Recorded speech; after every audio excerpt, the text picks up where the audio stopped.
things have changed regarding scientific integrity in politics and the interface, the politicization of science in many spheres. And I just want to give some examples and hopefully provoke questions, because I really like to get to those personally. Here's a statement made to the National Academy of Sciences by the father of our current president when he was president. Science, like any field of endeavor, relies on freedom of inquiry, and one of the hallmarks of that freedom is objectivity. Now more than ever, on issues ranging from climate change to AIDS research to genetic engineering to food additives, government relies on the impartial perspective of science for guidance. That is a brilliant statement. That is a perfect statement about the interrelationship between science and government.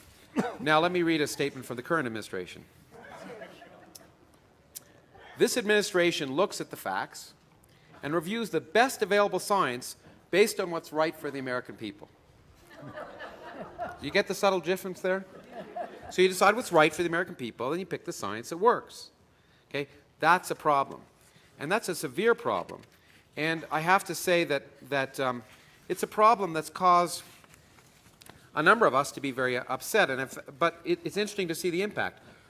So a few years ago, I think it was 2 years ago, 60 scientists, of which I was privileged to be a part, a very high-profile group that involved 20 Nobel laureates and 20 National Medal of Science winners, 4 advisors to presidents, including Republican and Democratic administrations. We wrote a letter to the president complaining about the abuse well, the attack on scientific integrity in Washington in so many areas. Now, Peter's mentioned a few. They're just in almost every area you can think of.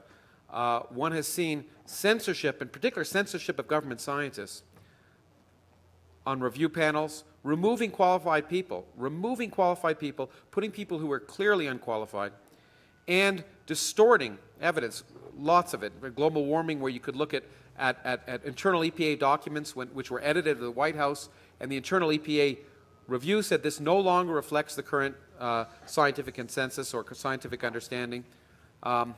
Peter mentioned condom research, where in fact, in terms of sex education, where studies have shown, and this is the lives of our children, studies have shown that abstinence-only programs don't work, that they have to be supplemented by other programs. And in fact, the studies in various Center for Disease Control that showed that were removed from the web.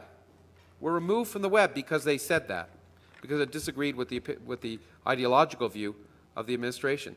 Now, when we wrote the letter, we got a response from the White House, a response from the President's science advisor, who said, we don't do this, but we'll watch out and make sure we don't. And what we've seen is that, to a large extent, that hasn't changed. In fact, just this year, Jim Hansen at NASA, who's, as you probably know, been as responsible as anyone among scientists for promoting concerns about climate change, has said that never in 30 years has he been more muzzled than he was in the last year, when in fact, as you probably know, an administration official, a young junior person, not only refused to allow scientists to make statements without prior approval, but also said that such things as the Big Bang should not be talked about without the word theory and being used. So that hasn't changed, and that's of great concern. And that's one of the reasons why groups of scientists like the one I was at this last few days in Aspen have been meeting to try and think of how to raise the profile of science in politics, in the presidential campaign. Because, as has been said amply enough, we depend upon science for our future. Whenever, you know, the thing that amazes me is even those people who attack science, whenever it comes down to a problem, recognize that science is the way out. President Bush may have said that we should equally teach intelligent design and evolution in schools so our students know what the debate is all about. He said that. It's not an intrinsically stupid thing to say, by the way, surprisingly. Because, in fact, if there was a debate, it would be useful for our students to know about it. But interestingly, when the avian flu epidemic, or potentially became an epidemic, when it first arose, President Bush and his advisors all said, we have to find how fast it's mutating from birds to humans. There's not one of them who said, you know, it's been designed to kill us. Let's just give up. Okay? Now, in terms of politics and science, there has been, of course, that has revolved a lot around religion lately. And, of course, I've been involved in it so maybe I'm more sensitive than some. I first got involved in thinking about this, in fact, in 1996, when I wrote a piece for the New York Times, when Patrick Buchanan was running for president. You remember Pat Buchanan. And he said on ABC's this week that he personally was not descended from monkeys, and if you had to actually think of anyone who was, I would think. Anyway, that he didn't think that children should be taught that they are. And what amazed me is that no one, no media person in the print media or on TV questioned that. They questioned everything else he said. They questioned his immigration policies, protectionism, everything. But no one questioned that statement, which is just sheer nonsense. Here's another statement. You know, I wrote another piece that got a lot of people upset in well, actually it was after 2001, but where I looked at what was happening in the Taliban back when they were allies in 2001, before September 11th, and then statements that were happening in the United States affecting science and politics. And you may remember House Majority Leader Tom DeLay, who, by the way, had a degree in biology, which is amazing to me. He introduced in the Congressional Record the following statement. The Columbine school shootings occurred in part, quote, because our school systems teach our children that they are nothing but glorified apes who have evolutionized out of some primordial mud. So evolution was responsible for the Columbine school shootings. It's in the Congressional Record. You can read it. These are problems, and these are things we have to face, and I just want to raise them to try and hopefully provoke some response. But finally, in response to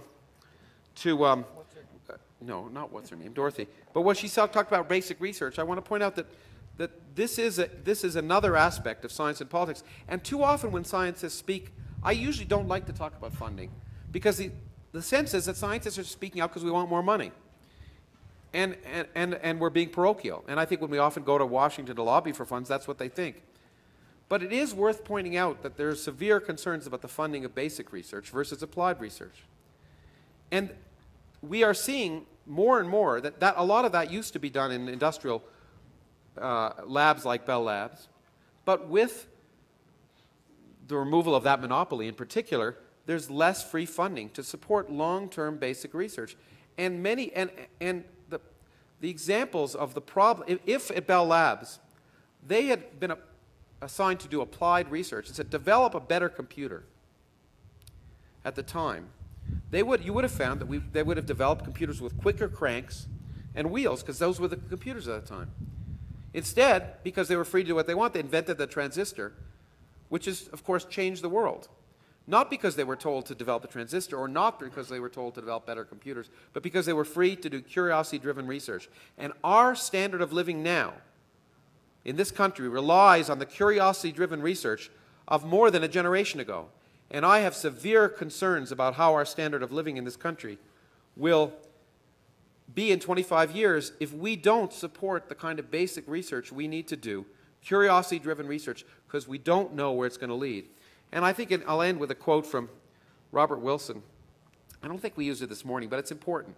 He was asked, he was the first director of the Fermi National Accelerator Laboratory. And he was asked when that was being built at a congressional meeting, when he's testifying before Congress, they said, will this improve the defense of the nation? And he said, no. It will just help keep the nation worth defending. And I think we have to remember that science as a cultural activity is a vital part of what makes our civilization worth defending. Okay, that's it. Great, thank you.